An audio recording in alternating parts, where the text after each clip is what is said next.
Welcome back, guys, to another episode of Talking with Aleesha, a place where I celebrate women in their authentic form.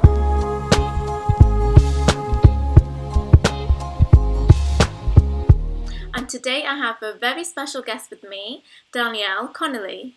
Hi, how are you? I'm good. How are you? I'm great. Thanks so much for taking the time out to be here today. Thank you for having me. I'm really, really excited to be here and talking to you, especially from halfway across the world. Yeah, tell us. So where are you from? Are you from... I know you're from the States, but where? Yeah, I'm from the United States. I'm from California, born and raised.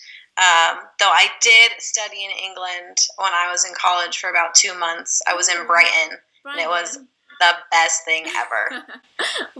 What time did you study? Like, what months was it? I was there Summer. a little bit of June, July, and a little bit of August. Okay, yeah, so that's when it's nice. Now it's not. It's literally like snowing like crazy. Now it's not the time.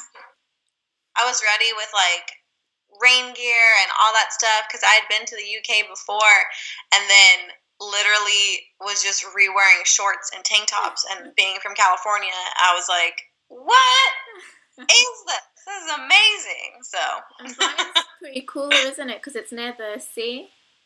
Yeah. Yeah. Oh, that's awesome. So thanks for taking the time out. So we're just going to start right from the basic. Okay. What is it that you do right now? So we know where you're from. What is it that you do? Yeah, so I am a mechanical engineer. Mm-hmm. I graduated about a year ago now from University of California, Riverside with a BS in mechanical engineering, and my emphasis was design and manufacturing, and then I also got my minor in math. So I'm a big math nerd. I love math.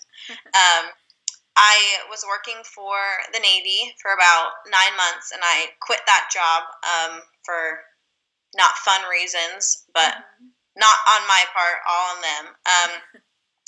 The government is fine, so anyone who wants to work for the U.S. government is fine. It was just like the division I was in.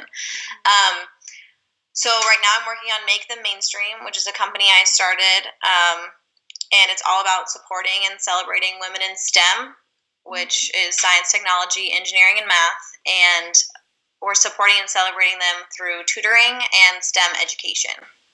That's great. So Make Them Mainstream, what inspired you to start it off?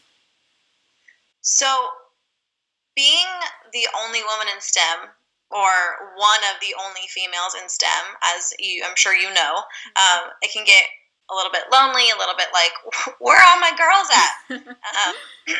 And so I was kind of just like looking for mentors and looking for people who looked like me and just people that I could get inspiration from. And so I realized I don't have anyone in like a textbook or, things that I can really go look for.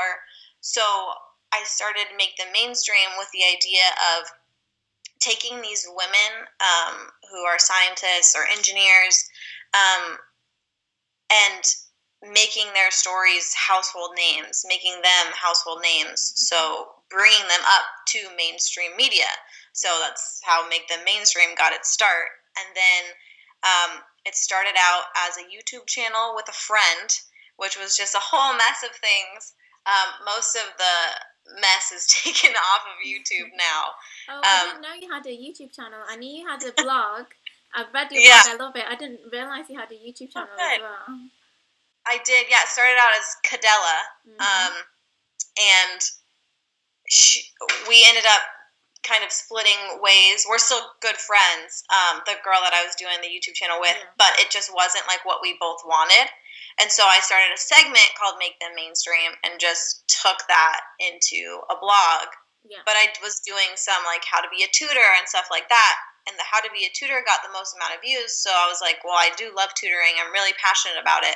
So let's combine those two loves and just make a site where women or girls who are starting out in STEM or who are like just getting into their professional careers can have someone to be like, hey, she looks like me, so if she can do it, then so can I. But also take that and give back. So it's providing women and girls the tools to say you can do it, and also giving them the tools to let the next generation know that they can do it too. Yeah, that's amazing. That's absolutely amazing, and it's Thank so you. cool that you're doing it. So, I've been reading a blog post, stuff like that. What do you think's the most interesting piece that you've written, or what do you think's the most, like, something that you didn't know and you're just like, whoa, I didn't know this before getting into it, before getting into make the mainstream? So, what's your take on that? Yeah, so literally every story I write about this woman in STEM. So like we'll take Mae Jemison, for example. We, especially in the United States, like she's the first female African American to go to space. Cool. I know that. What else? You know, like who is she? Does she have a life? Like we were all kids once. Yeah. We all went to school once. Yeah. And so finding out that she started out as a physician. She joined the Peace Corps. She was an engineer. She's an entrepreneur. She's a philanthropist.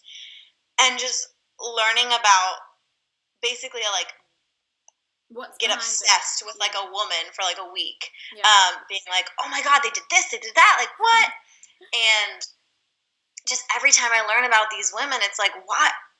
We are missing out so much by like not reading their stories and by not having their stories be told, you know, and like, and all of us, like having your story be told, having the women that, you know, we have become mutual friends with through social media who are doing the same kinds of things that we're doing. And it's just like,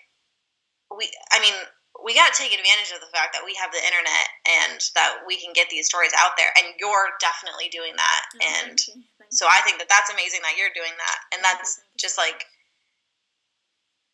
every week it's like so exciting, and it's just like another thing to go, okay, we're going to do this again and we're going to get another story out. That's great. Yeah, because even I didn't think about that every woman that you do see, you don't even see that many women, but the ones that you do see, it's literally just one line about them, like physicist or Nobel Prize winner or the first woman to do this, and that's it. And that's it, yeah. So yeah, that is such an important point that you've raised. And so first, let's backtrack a bit. So you said you do mechanical engineering. Yeah. Yeah. So why did you want to get into engineering, especially because it's not it's more male dominated as well? So what made you choose engineering? So from the people who knew me growing up, like I was going to be a dancer or a writer, or, you know, everyone was shocked when I chose engineering except for my family. Yeah. But so this is going to be a little bit, I'm just going to go back to like where it started. So I hated math, just like everyone else hates math, until I got to calculus, which was my senior year or grade 12 in high school. Yeah. And fell in love. I was like, this is incredible. Everything makes sense. Like, what? The universe is literally in my hands. And so my whole family, when I was applying to schools, were like, be an engineer. You should be an engineer. You'll be really good at it. Well, I was 18, and you don't listen to your parents or your family when you're 18. So I was like, no. And I went in as a math major. Yeah. Turns out, didn't want to have to sit at a desk all day. And I know that's not what you have to do when you're a mathematician, but that's what everyone assumes that you do. Everyone's like, oh, do you want to be an accountant or a teacher? And I was like, no and no. And so I was just having this like, what do I do? What do I do? What do I do? I was like, all right, Mom, you were right. And so I went and switched to engineering and never went back, because I've always been someone who works with my hands and who wants to know how things work. And I've been designing since I was little. I thought I was going to be an architect. I was always drawing houses. And so when I found engineering, I was like, oh, this is what that is. Okay. And yeah, and then I just couldn't give up math. So I minored in it. But that's good. That's great. Yeah. And with your university life, what do you think's like the biggest challenge was, or what advice would you give to viewers that are just starting to go into engineering or are thinking about going into engineering, like what to expect? Yeah, so I actually have an article that kind of touches on this. It's I'll link wow, it below. when you can't remember your own article. It's like, the 5 or personal truths of being a woman in STEM. And sorry, you were going to say something. Go ahead. Oh no, sorry. I was just like, if you briefly explain it, I'll link it below as well. If Okay. on my on the YouTube video. So if anyone does want to click on it or read more about it, I'll definitely do that. Awesome, cool. Yeah, so it's personal truths about being a female in STEM, and so there's like 5 bullet points in there where I kind of touch on that. But basically, the biggest thing that I didn't realize is that confidence does not equal intelligence. And I was attempting to write a book, and it was going to be a compilation of stories from all these females in STEM. Again, like looking for, I need help, so let's like give this to other girls as well. And one of the interviews I had was, she was an engineer as well, and she was like, confidence doesn't equal intelligence. Just because your friends or your classmates are saying, "Oh, I get this. This is easy," like, doesn't mean that that's actually true. And if I had heard that freshman year, I think college would have been a lot easier, because I was one of 12 at the beginning of like a 130 person class in mechanical engineering. And I think maybe 6 of us graduated. So that's pretty good.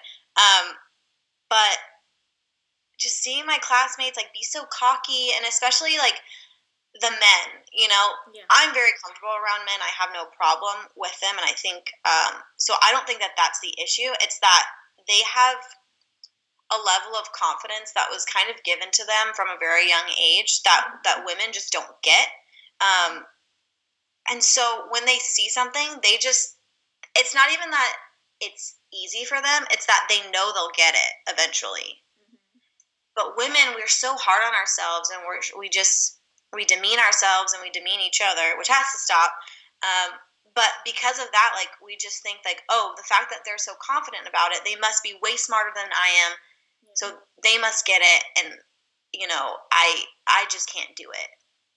You can do it if you put in the hard work, and if you infiltrate their group, you'll see that they're working their asses off too. Like, they're trying as hard as they can too, and they get it because they spent 80 hours trying to get it. They're not getting it overnight.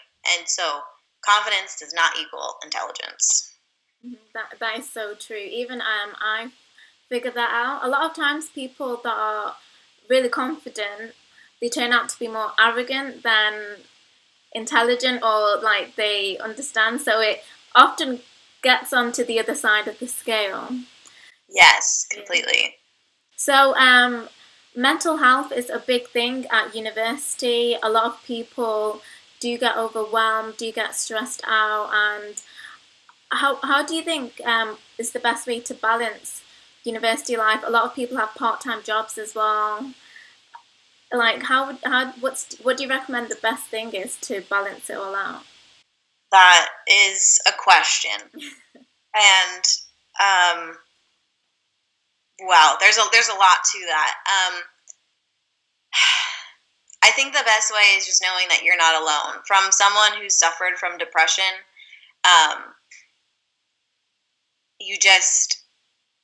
if people are reaching out to help you, like, take their hand, and I didn't take someone's hand and realize like, oh, I need help, until it was just like out of control. And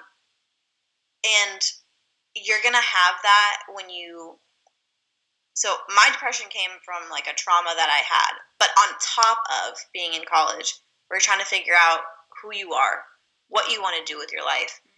This might be the first time that you've ever been away from home. This might be the first time you've ever had to worry about money. And just like all of this adultness comes on your shoulders. Yeah. It's just realize that you're not alone. and again, utilize the internet like we're doing now and reach out to people and be like, hi, can you care for like a second? I just need advice, or I just need some help. That can go a long way. I think people are a lot more compassionate than we let ourselves believe that they are. And also just everyone had to start somewhere. Like our parents didn't know how to do their taxes when they were our age either. Or like our parents didn't know what a checkbook was or what a bill was until they were our age either. And so if you're working full time, if you're going to school full time, or even part time for either of those, you have to know, like, you're going through so much just as a person, plus all the outside things. Like, it's okay to have a breakdown. It's totally fine. If you cry your eyes out for a week, good for you. At least you're getting it out, So you're not alone. Reach out for help, and everyone had to start somewhere. Yeah, I'm so sorry to hear that. And then yeah, no, we're good now, but that's why you talk about it, right? Yeah, it's like, hey, I look all put together, but a few years ago, I was a hot mess. Yeah, and that was such good advice to give as well. So thank you for that. Thank you for sharing that as well. Thank you for asking that question. And so I don't know how the system in America is, but is student loans a big issue there? Like dealing with finance, how to get it, how to apply for it. And now that you've graduated as well, is it an issue? Is it a big burden just paying it back, or how's that? How did that work out for you? When I had a job, I budgeted it. That's a word. It, just in my head, this is a payment. I don't even have that money. I'm not even gonna look at it. So it wasn't that big of a burden. I also came out with so much less debt than a lot of my friends. My boyfriend, who knows if his debt will ever get paid off. Sorry if you're watching this, babe. But it's true.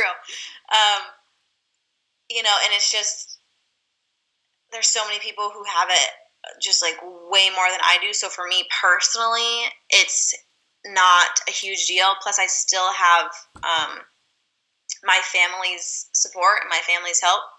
If I can't make a payment, they're going to be right there. The bank of mom is amazing because it will get repaid, but it doesn't have interest. But yeah, student loans are overwhelming and they're a huge problem, and they need to go away. So if anyone who is in politics who is listening to this, get this together and figure this out for everyone so we don't have to start our lives out in debt. Yeah. That's the same with me because I'm about to graduate in like June, July. And Yay! Student loans, I'm just like, oh, I'm not looking forward to paying that. But I guess with that mindset, it's just a bill that you have to pay. Don't consider that your money. It's just something that goes out of your bank each month. And that's just, budgeting and money and finance knowledge that you just have to like kind of go out there and find. Yeah. And get educated. That's a whole nother education you have to get like after you graduate.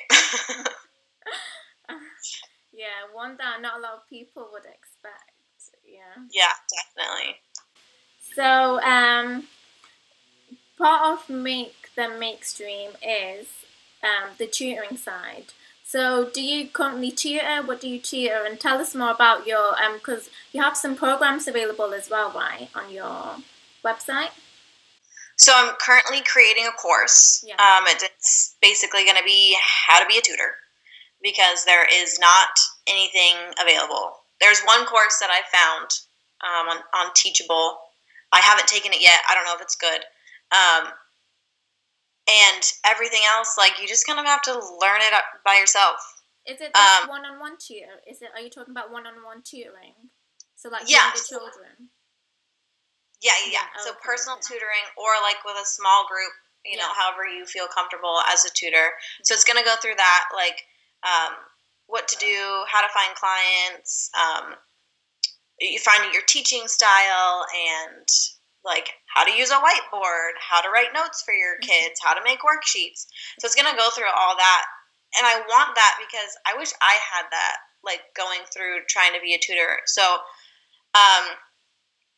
yeah, I mostly tutor math because, like I said, I'm a huge math nerd, and also everyone needs math tutoring because there's the stigma around it, and also just it's a complicated subject. Yeah, there's so many ways that you can do it.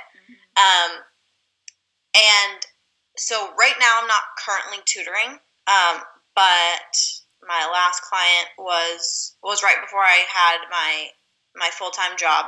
So I am looking for other students to tutor right now, just because I love doing it. Like, it's not even, the money is like secondary.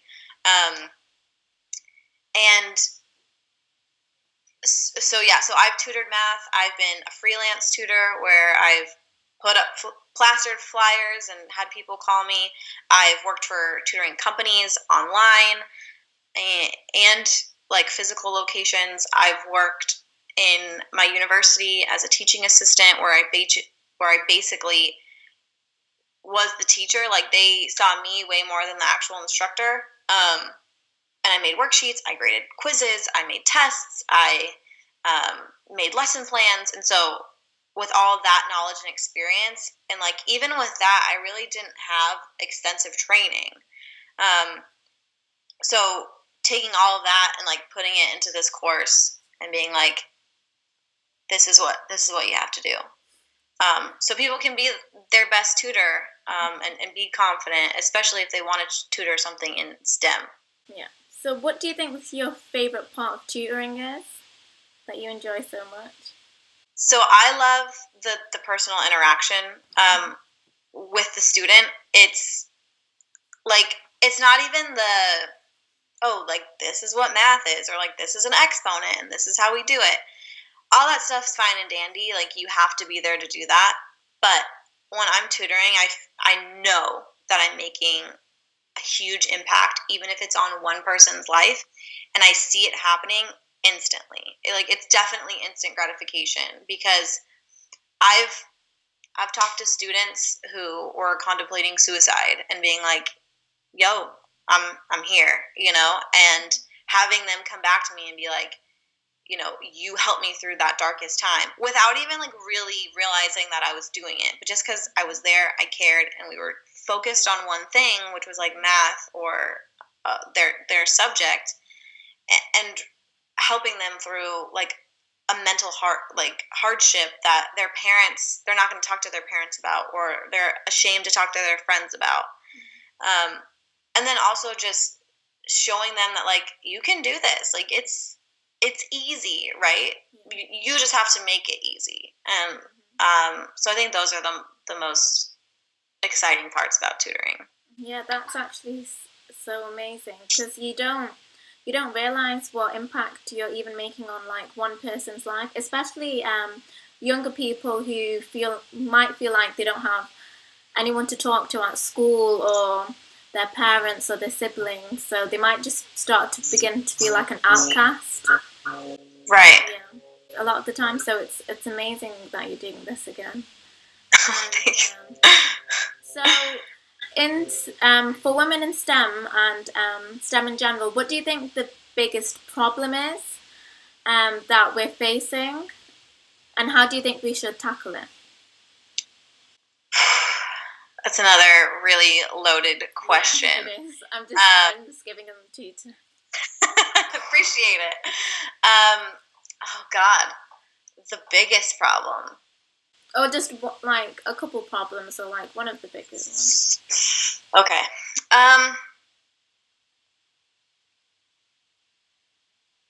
I think that, so there's the retention rate, right? And there's also the getting them interested. And there's a lot of people who are focused on that and make the mainstream included. But the reasons like behind that is all about the psyche and like the psychology of what society tells us and what we tell ourselves. And so I think a big problem is probably just like the confidence, again, like gaining confidence to do STEM, knowing that it doesn't equal intelligence. knowing that anyone can do it. You know, math and science and tech and engineering, they're all accessible to everyone. And just knowing that you can do it, that you can make an impact in STEM or just in the world in whatever way that you choose. Yeah. So I think it's just like telling people, you know, you can. Like, look at us. I mean, before you said telling young people, we're young people. So it's not even like the children, it's the 18 to 30-year-old as well, knowing that, like, just because you might not have a lot of life experience doesn't mean that you can't do it. You can do STEM. You can. Yeah, that is so true. And I think a lot of it has to do with the perception of scientists, that scientists are these like extremely nerdy or extremely clever, or if I do go into a STEM related subject, that's all my life is going to revolve around. Like, I won't be able to do anything else. I won't be able to go out with my friends, so I won't be able to do like this, have the slightest bit of social life. If I do go into something that's STEM related. And I think it starts at a young age. Like someone told me that when they ask primary school children what they think of scientists, if they think they're like nerdy or cool, and the majority of students within that class just didn't like scientists because they just thought they were just too nerdy and uncool. And I think that perception just carries on throughout, even if it's at the back of someone's head, like subconsciously. Yeah. Like, yeah, exactly. Like, I'm sure you get this all the time. Like, oh, like, what are you studying? And then you answer, and they're like, oh, yeah, really? I always get that. And you're like, yeah. And at first I was like, yeah, that's right. Yeah. But now it just pisses me off. Like, what, you think that either because I'm blonde I'm dumb, or because I'm a female that I'm dumb, or because I'm a female, like, I can't survive in this, you know, this field? Like, it's just a backhanded compliment, I feel like, or just like a slap in the face, being like, what do you mean you don't think? Yeah. Like you don't think I'm good enough? Yeah.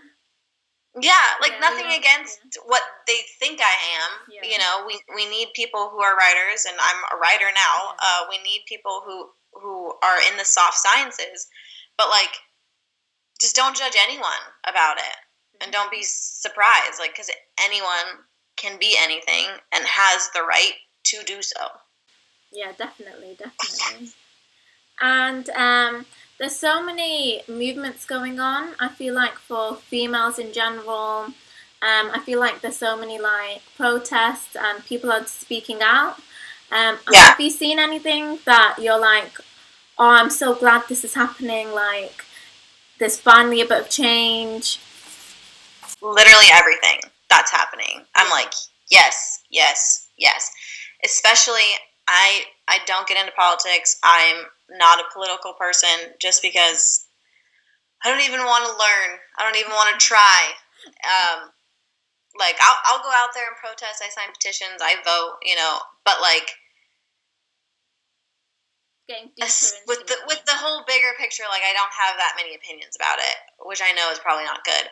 But especially in the U.S., with all the stuff that's going on, it's like, like, I'm mad that it has to happen, you know, in this way, and that it's kind of all like coming to this point. But I'm very happy that it is happening, like with the Me Too movement, with the Black Lives Matter, with just everything that's happening. Like, people have been standing up for a long time with what they believe in, but with everyone is joining. Like, everyone is for or against something. Like, even, you know, the shootings that are happening, like, my Facebook page is literally just people all talking about it. And, like, good. We need to have those conversations. And so with women in STEM and with those movements, it's like, good. We're finally having those conversations. We're getting out there. We're saying, like, yo, I'm here. I exist. I matter. This is why you should care. And also, you exist. You matter. This is why I care. Definitely. And knowing that it's accessible for everyone. Just because it's a women in STEM movement doesn't mean you have to be a woman, and it doesn't mean that you have to be in STEM. Yeah, definitely. You can still care. And I think social media helps a lot with it because everyone's voices gets heard, no matter where they are, even if they're like what position they are or what sector they are. So someone that I would never even speak to, or someone that's on the other side of the world, I still get to hear their story and how they have been affected by it. So I think that's a major push to get like all these movements going. Yeah, exactly. I mean, us talking right there is a great example of that. You're in the UK and I'm in the US, and here we are talking. Yeah. You know, like the fact that the world is so small is amazing, and I think that we should view that as such. And social media is amazing. You know, we can get our viewpoints out, and we can have healthy conversations about it. Definitely. And my last question is, to round it all off, what's one woman that you look up to and that has inspired you? Emmy Noether. I am obsessed with her. She was one of the first females that I found out about. She's a female mathematician, and Einstein considered her to be one of the most important people in mathematics. Not female, but one of the most important people in mathematics. And she was a Jew in Germany when everything was going on, you know, so just the stuff that she had to go through is insane. But her brains are insane. And we have an article about Emmy Noether. I hope that's how you pronounce her last name. On the website, and I also had her in the foremost influential females in STEM. And she's just, every time I'm like, you are incredible. And if I can be like half the woman, or have half the brains, or even like a fourth of the brains, or like the determination and the desire that she had for mathematics, or in whatever I choose to do in life, like I'll be happy, because she's just she blows my mind every time. I'm definitely gonna. I definitely have a crush on her.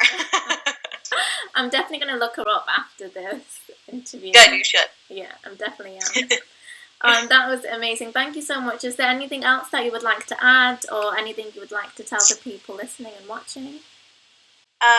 Keep doing what you're doing, you guys. You're doing amazing. You can join the Women in STEM movement, no matter who you are. MakeTheMainstream.com has all your histories of women in STEM and how you can help develop the next generation of STEM. And yeah, you're amazing. And you are amazing. Thank you for having me so much. This was so much fun. It was. I don't want it to end, but I'm just like, what else can I ask you? I'll link all of your social medias, your blogs, everything below. So anyone that wants to find out more about you can. And it was so nice speaking to you, honestly.